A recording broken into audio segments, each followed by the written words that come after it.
Hello, good morning student. मैं आपकी रेखा ma'am. इससे पहले 2 वीडियो में हम आपको प्राकृतिक आपदाओं के विषय में पढ़ा चुके हैं।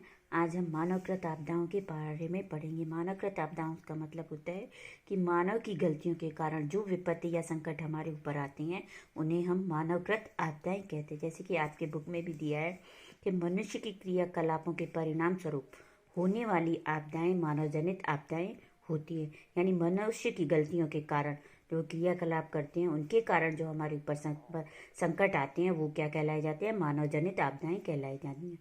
इनके घटित होने के लिए वास्तव में मानव ही स्वयं जिम्मेदार होता है कि इन इतनी बड़ी बड़ी मानवकृत आपदाओं के आने के लिए मानव स्वयं इसका जिम्मेदार होता है।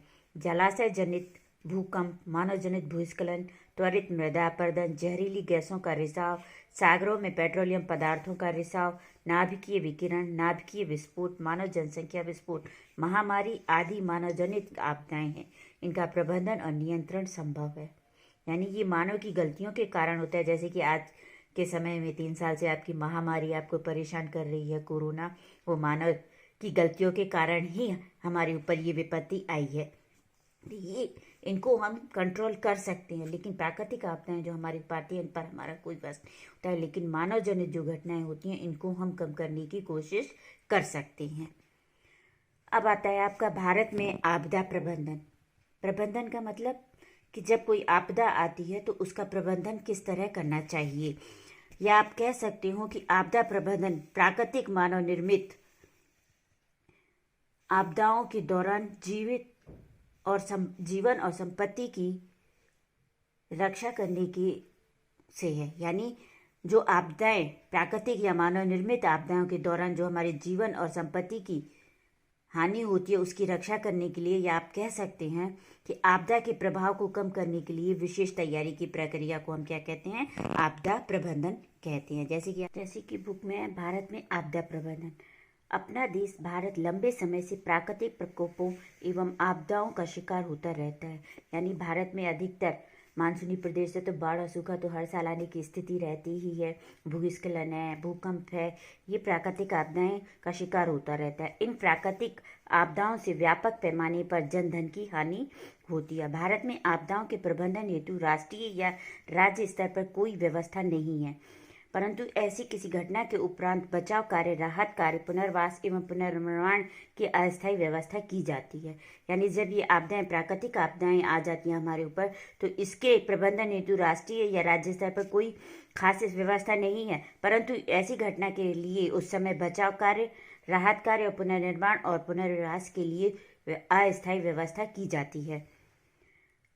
जैसा कि उड़ीसा के 1999 चक्रवात, गुजरात के भुज में 2001 में आए भूकंप तथा 2004 में दक्षिण भारत में आई सुनामी के बाद भारत में आपदा प्रबंधन की स्थायी व्यवस्था की गई।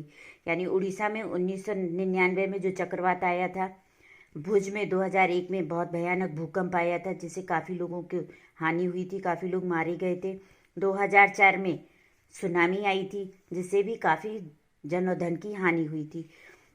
राष्ट्रीय स्तर पर आपदा प्रबंधन की व्यवस्था से पूर्व 1999 में आए चक्रवात के उपरांत उड़ीसा राज्य आपदा निवारक प्राधिकरण तथा 2001 के भूकंप के बाद गुजरात राज्य आपदा प्रबंधन प्राधिकरण का गठन किया गया। यानी ये 2 प्राकृतिक घटना होने के बाद इन राज्य सरकारों ने आपदा प्रबंधन अधिनियम पारित किया था।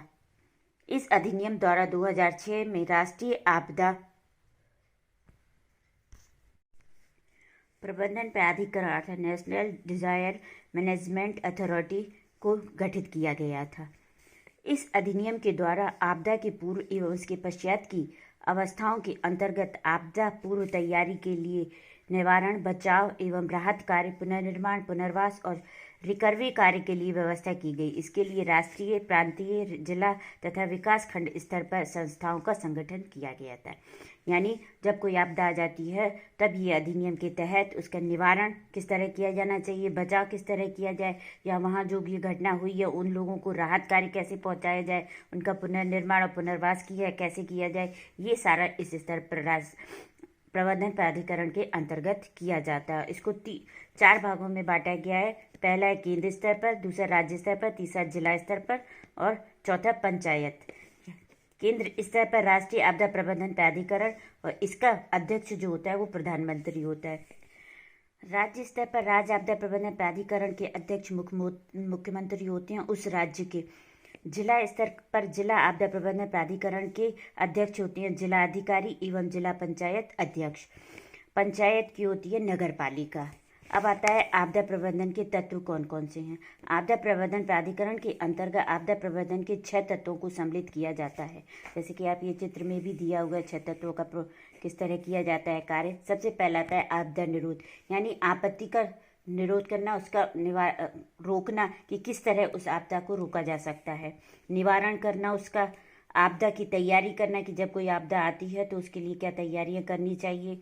प्रतिक्रिया, पुनर्वास कि जहाँ आपदा आई है, जहाँ प्राकृतिक संकट या मानवकृत आपदाएं घटी हैं तो वहाँ के लोगों की पुनर्वास की कोशिश करनी चाहिए, पुनर्निर्माण की कोशिश करनी चाहिए, उनका रिकवर किस तरह चाहिए। ये सारे 6 तत्व आपदा प्रबंधन के तत्व माने जाते हैं।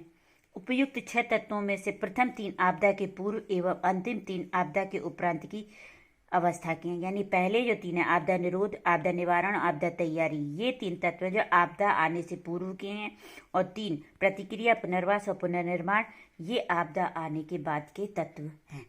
आज आपका चैप्टर खत्म। बाय बच्चों।